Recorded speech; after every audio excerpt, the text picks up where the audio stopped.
জীবনে কত হাদিসই পড়লাম, কিন্তু এই হাদিসটা পড়ে হাদিসের প্রেমে পড়ে গেছি। হাদিসটা হচ্ছে, আপনি যখন নিজের ঘরে নীরবে কান্না করেন, আল্লাহ তখন ফেরেশতাদের উদ্দেশ্য করে বলেন, কোন জিনিস আমার এই বান্দার চোখে পানি আনলো?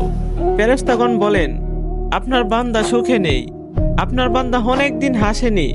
এই বলে ফেরেশতাগণ কান্না করতে থাকেন এবং আল্লাহকে বলেন, হে আমার রব, আপনি জানেন আপনার এই বান্দার হৃদয়ে কি রয়েছে, অতএব আপনি তার জন্য সবকিছু সহজ করে দিন।